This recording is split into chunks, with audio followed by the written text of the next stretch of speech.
everybody, here we are again in the control room for Dark Highway recording, and this is the next video in our series on how to record an album, where we show you how we are recording the toms for the drum kit. Let's go. Okay, here we are in Studio A, and we're recording the blue drum kit right at the back of the room there.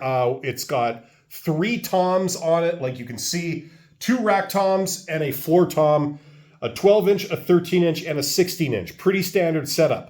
And we're recording each tom with one microphone, and the microphones used are Sennheiser MD421s. Let's take a look at the placement. Okay, so here we are at the kit. Here's our 3 toms. As you can see, we got a 12-inch, a 13-inch, and a 16-inch floor tom, so pretty standard setup.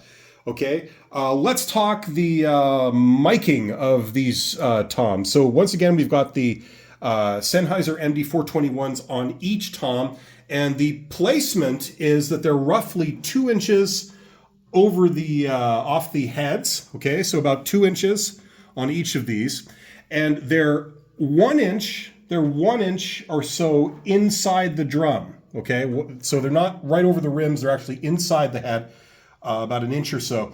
And just like the snare drum, these are pointing at approximately 45 degrees at a midpoint between the center of the drum and the rim. Okay, so somewhere about here, that's where this mic is pointing. Okay, now here's the thing with tom mics. There's a temptation to bring the mic closer to the head. When you do, you get more of a tom signal relative to all the cymbal wash and other sounds that are going on.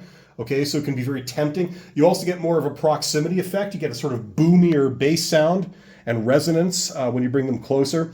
So from that perspective, it's a good idea. It makes you want to bring them closer. However, the problem is when you do that, the toms tend to sound very artificial and very artificially boomy. So that makes you want to back off the mics. And when you do, the limiting factor, of course, is that now you're getting a lot more cymbal wash and things in your tom mics. Okay? These microphones, the MD421, they sound pretty much almost exactly like an SM57, more or less. They've got a bit of a different frequency distribution, but very similar to an SM57. But the reason people use them, or at least we use them here at the studio, is because you get a very nice low-end push of air. So a lot of oomph kind of in the low end. That's why they sound so great on toms. So that's why we're using them here. Now, let's talk the actual drum heads and the tuning here. So what we've done is we're using, like we have for quite a while, Remo coated Emperor heads. So a thicker head that's coated for the batter head. And this gives you a nice sort of stick attack, right? You get that transient right at the beginning when you first hit the note. Okay, so that's why we're using thicker coated heads on top. And the way we're tuning them is we're tuning them pretty low. So, you know, they're still tuned to a note. You could still get a nice note from each drum, but it's one of the lowest notes the drum can produce properly before the head starts flapping in the breeze because it's so loose. On the underside of all of these, we've got the resonant heads on the other side of the drum there. We're using clear ambassadors as resonant heads. And the idea is that the thinner ambassador head, a very thin head, that will resonate more. So the resonant heads are designed to resonate, and the batter side heads are designed to get that stick attack. So that's the idea behind the choice of heads here. It's similar to the snare drum, and I forgot to mention on the last video when we were talking about the snare drum, for the drum itself and the heads, we're using a Remo coated Control Sound X. So that's the equivalent of like a Super Emperor, I think, for like a snare drum. Sort of thicker head coated, and it's got the dot. That's what makes it an X. So once again, to maximize the sort of stick crack transient.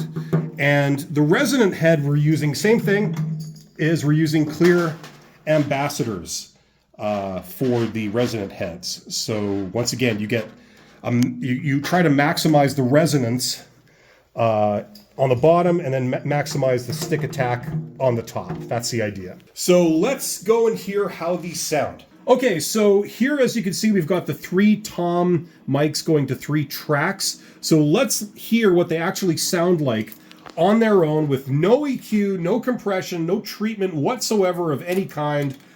This is what the raw mics sound like. Okay, so not very good, but that's the actual tom sound itself. Now, what we're going to do is going to put just a little bit of basic EQ just to make it sound somewhat natural or listenable. So we've got a little bit of a lift at the top end, maybe a 2 dB boost or something around 12K. We've got a cut around 2K for a couple of dB. We've got a cut around 300 cycles, a couple of dB, and we've got a little bit of a boost in the bottom end around 80. So that it's approximately the same for all toms. And with a bit of EQ on it, this is what the toms now sound like. Okay, so a little bit more like a tom.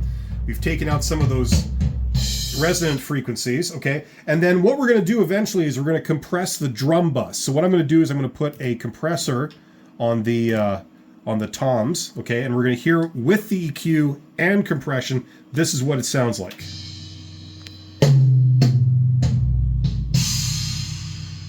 So you get that high-end definition, and you get that real low-end boom, right? So that's kind of the toms on their own. Okay, let's hear what it sounds like in a mix, the full kit. Here are the tom mics right there. That's the full kit, EQ'd, compressed, just a rough mix. You can hear what it's going to sound like in the end.